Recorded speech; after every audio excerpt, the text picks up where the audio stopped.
David Pastrnak's hat trick literally lifted the Bruins past the Tampa Bay Lightning, and Hampus Lindholm's Boston Bruins debut was incredibly promising. Going to talk about all that and more on today's episode of Locked On Boston Bruins. Your Locked On Bruins, your daily podcast on the Boston Bruins. Part of the Locked On Podcast Network, your team every day.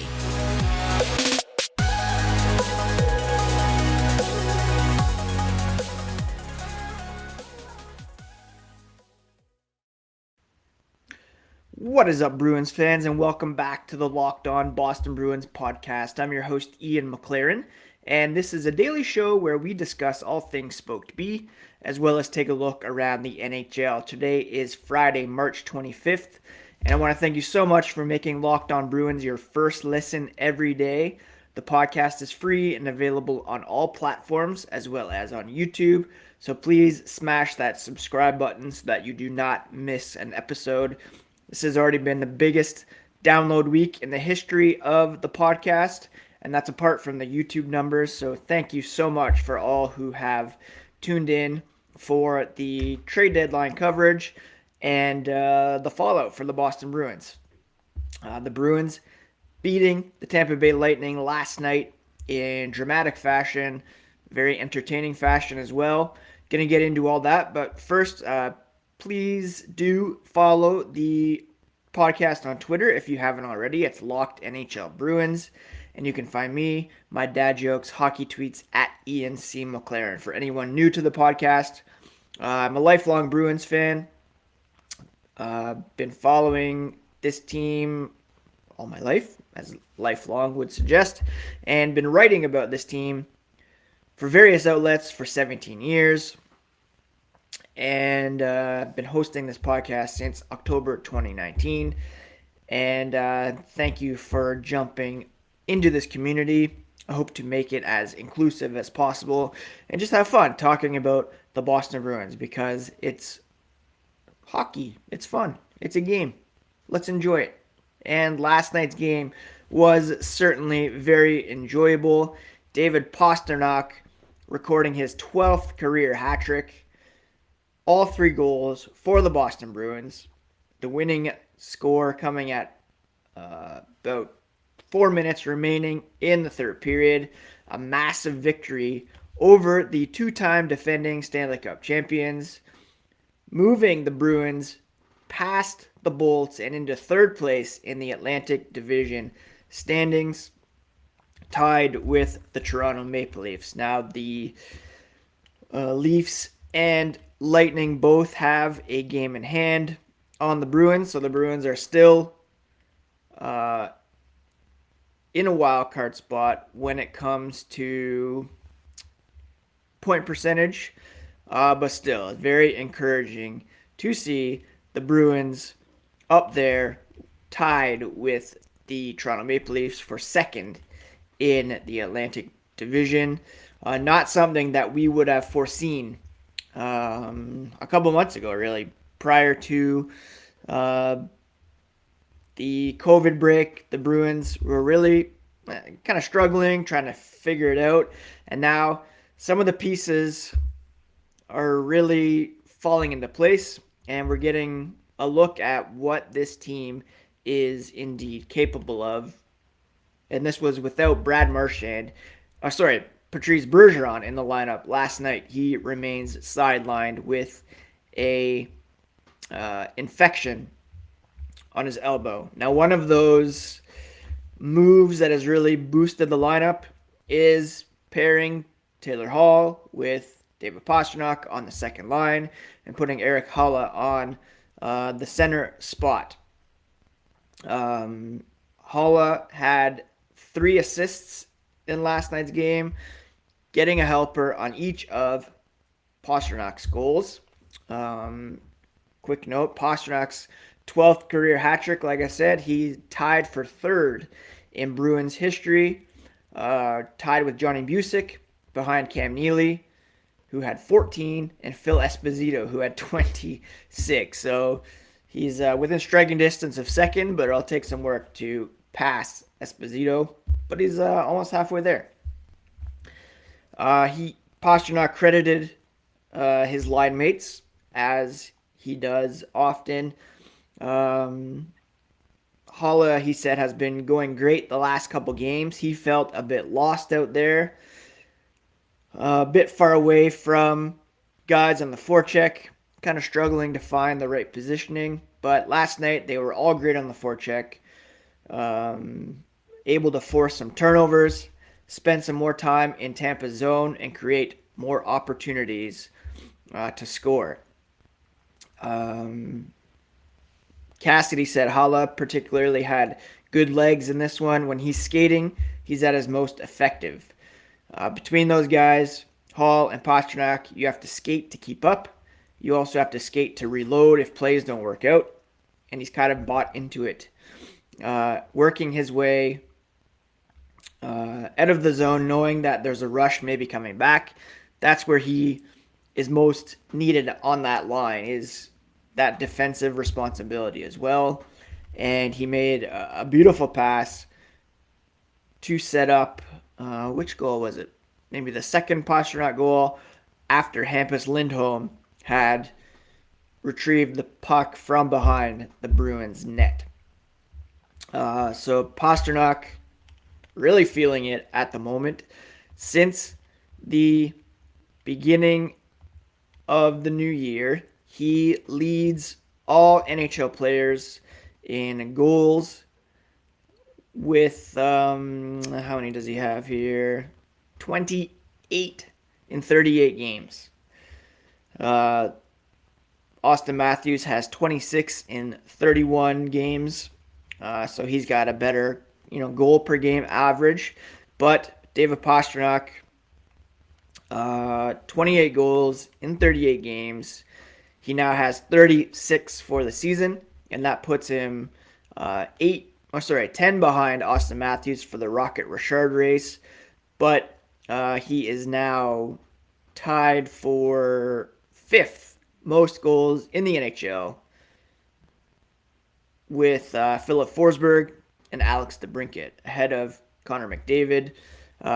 It goes Matthews at 46, Draisaitl 44, Kreider 42, Kyle Connor, Ovechkin have 40, and then Forsberg, Pastrnak, DeBrincat with the 36. And that's been a huge reason why the Bruins have been on fire here in 2022 and able to rise up to a tie for second among or in the Atlantic Division.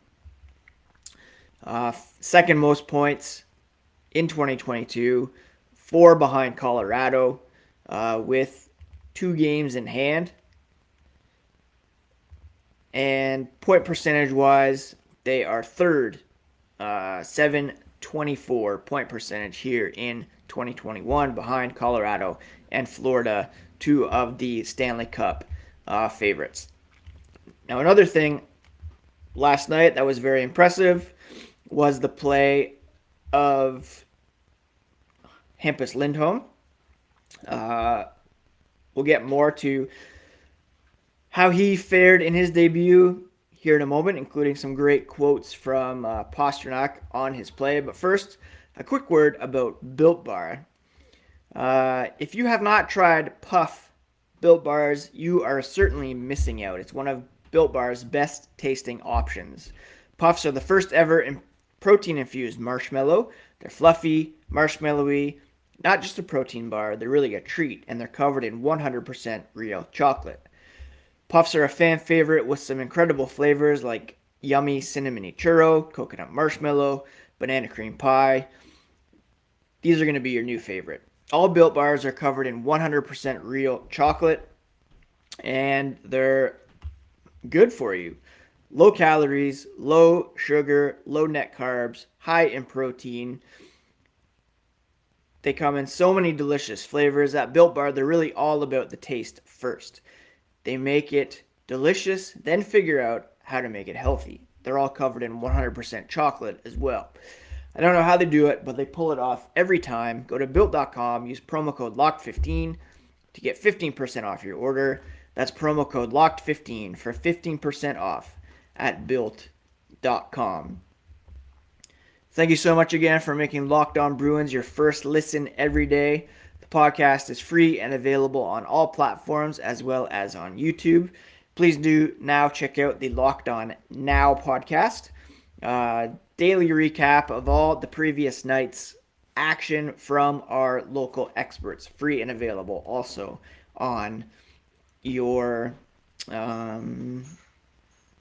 podcast platforms. Now, David Pastrnak was able to get a first-hand view of new defenseman Hampus Lindholm. He called him nasty. He called him amazing. Not easy to come to a new team. Usually it takes a couple of games to learn the system. But he was amazing, Pastrnak said. A lot of fun to watch. Real exciting to have him. He's a great guy. He knows him a little bit from Sweden, and they're really happy to have him. For Hampus Lindholm, the feeling is very much mutual. You always want to get thrown into the fire. He said this was one of those games. He recorded a point in his Bruins debut, getting an assist, secondary assist on one of those Pastrnak goals. First Bruins defenseman since Charlie McAvoy in October 2017 to record a point in his Bruins debut. Against one of the best teams in the league, get thrown in there, you go from there. That's the way I want it, he said. Playing in front of the home fans couldn't have been a better first game for me. Bruce Cassidy said Lindholm was maybe a better puck mover in small areas than he anticipated, kind of behind the net, in the corners, thinking more about size and mobility, ability to close plays, get his shot through on the offensive blue line. He made a lot of small area plays on the breakout that's going to benefit this hockey club. Maybe things that you don't appreciate until they're right in front of you. And according to Cassidy, that's part of where the argument about adding defense versus forwards at the deadline comes into play. When you've got a defenseman like that can start the attack, that's going to generate more offense for your team automatically. A very pleasant, he wouldn't say surprise, but something that jumped off the page besides his ability to defend. Of playing with Charlie McAvoy, Lindholm said he's one of those guys that anyone can play with. Such a good defenseman. Everybody knows that. Everybody sees that. He says he hopes they can develop something here and that he can make him a better player. And he's obviously going to make Lindholm a better player, according to Hampus. So he's excited about that. A great debut for him all around. He said he felt good. A little bit of butterflies, but the fans were unbelievable. He thanked you, the fans, for supporting him the whole game. So loud out there. It really felt like a playoff type atmosphere just watching at home. And to get the win was huge. Of course, Patrice Bergern remained out of the lineup, and it kind of helped the Bruins to get some confidence, beating the Tampa Bay Lightning sans Bergeron. Pastrnak said they miss him. Can't wait to have him back, obviously. But it's still a big win. Any team against your division is huge. They've been chasing the Panthers, Lightning, Leafs for a while. Main focus is on their game. A lot of games left. Beat a great team in Tampa. It's a confidence booster. He felt they deserved the win as the better team. And they're excited to have won and played well. But the Bruins aren't getting ahead of themselves. They know who Tampa is. They know, obviously, the playoffs are a different beast.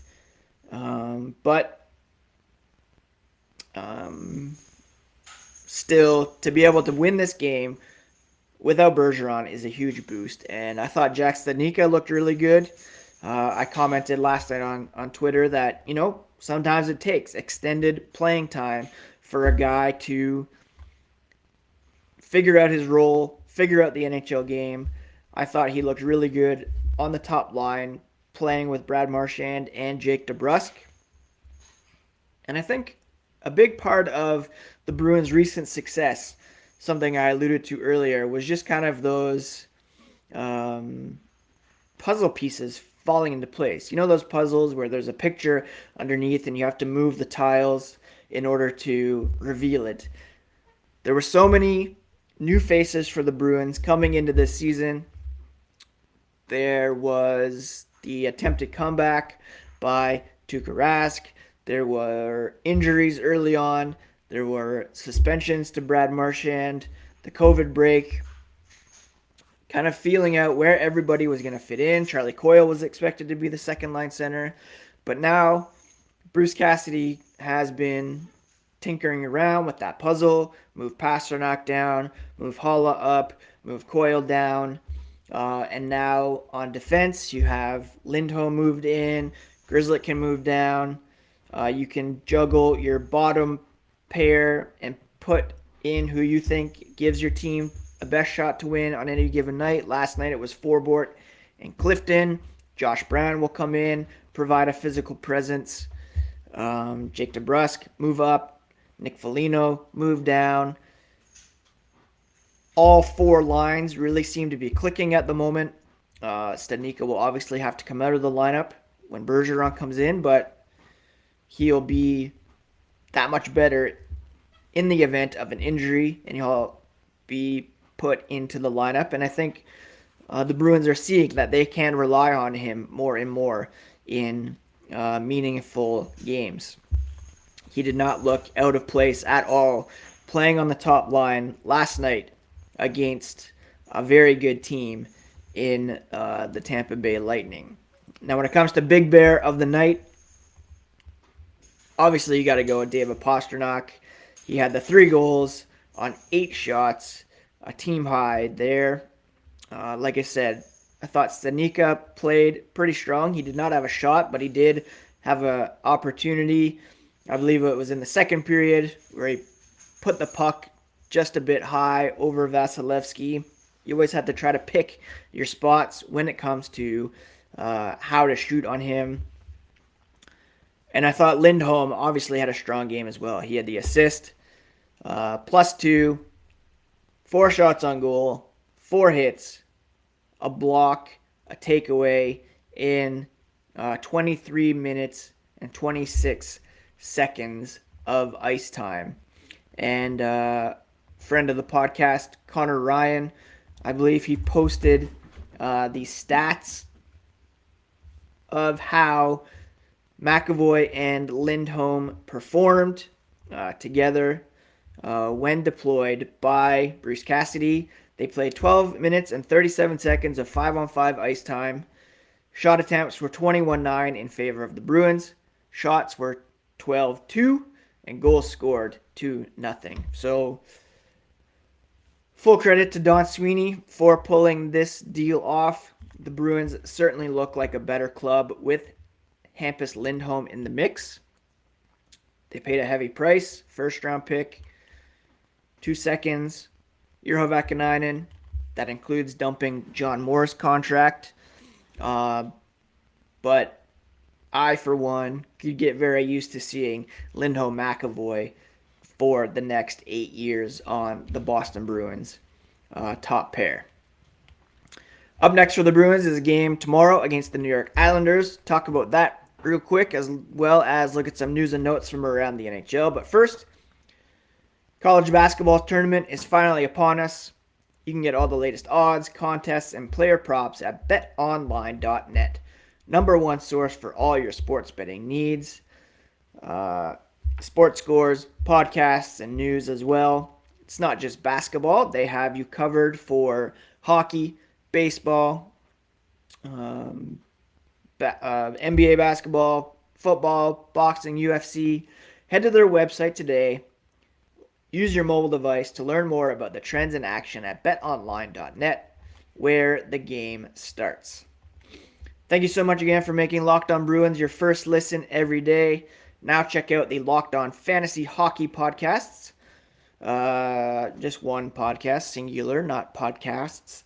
Hosts Steele Roden and Flip Livingstone will help you become the expert of your fantasy league, free and available wherever you get podcasts. I know nobody cares about my fantasy teams, but I am in a salary cap keeper league. This is my third season as an expansion club. First time making the playoffs. It's a 2-week period. I think I was down 11-0 at one point. With 2 days remaining, I am up to 6-5. And this is against the manager of this league, the commissioner. And this would be a huge upset. So please send all kinds of positive vibes for the Pucks and Rec Keeper Fantasy League. That would be greatly appreciated. Now, what else is going on around the NHL? Well, the general managers meeting is coming up next week, and there is talk of how to close the LTIR playoff loophole in the salary cap. Some general managers aren't happy that some teams exceed the salary cap in the regular season by putting players on long-term injury reserve, only to see those players return to the lineup for the playoffs when the salary cap no longer counts. Think Nikita Kucherov and the Tampa Bay Lightning.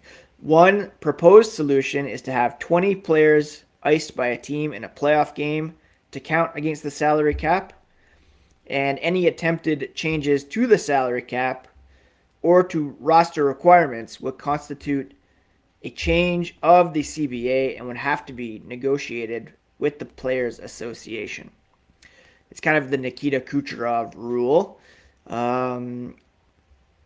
It's a loophole that has existed since the implementation of the salary cap in 2005. It was used before by the Blackhawks in 2015 when Patrick Kane went on LTIR several weeks before the trade deadline with a broken collarbone. The Players Association likely would not be on board with this, and it's probably something that will come up during the next round of collective bargaining. Torrey Krug, our old friend in St. Louis, listed as week to week with an upper body injury. He was on said fantasy team, and I'm really going to miss his services, although Bowen Byram hopefully is coming back. Claude Giroux had 2 assists in his Florida Panthers debut. They win again, remain atop the Atlantic Division standings, and big weekend coming up in the hockey world for the Bruins as they attempt to keep level at the very least with the Maple Leafs and the Lightning. The Bruins will be in action tomorrow afternoon, 12:30 p.m., taking on the New York Islanders at home. The Maple Leafs will be in action against the Canadiens. Hopefully Montreal can pull off the upset there. And I don't believe Tampa is in action until Sunday when they visit the Islanders. So hopefully the Bruins can take care of business there. And perhaps drop a bonus podcast after that game before next week's action. The Bruins, after that one, will be off until Tuesday when they host the Toronto Maple Leafs. So that will be a huge game that maybe I'll have to get someone on here from Toronto to bring the latest from Leafsland. Anyways, thank you again for making this week the biggest download week in the history of the podcast so far before today's episode. Really does mean a lot, and I hope you are all doing well, that you have a great weekend, and be back on Monday to bring you all the latest on the black and gold, and perhaps talk about Atlanta. See episodes 1 and 2 of season 3, which I'm very much looking forward to checking out. I did finish season 1 of Our Flag Means Death yesterday. That Pirate Show with Reese Darby and Taika Waititi took a very interesting turn over the last couple episodes. Highly recommend it. Really, really great show that you should all check out. Anyways, thanks again, friends. We'll talk to you on, well, maybe over the weekend, but definitely Monday. And hope you all have a great weekend. And go Bruins tomorrow. Take care, friends.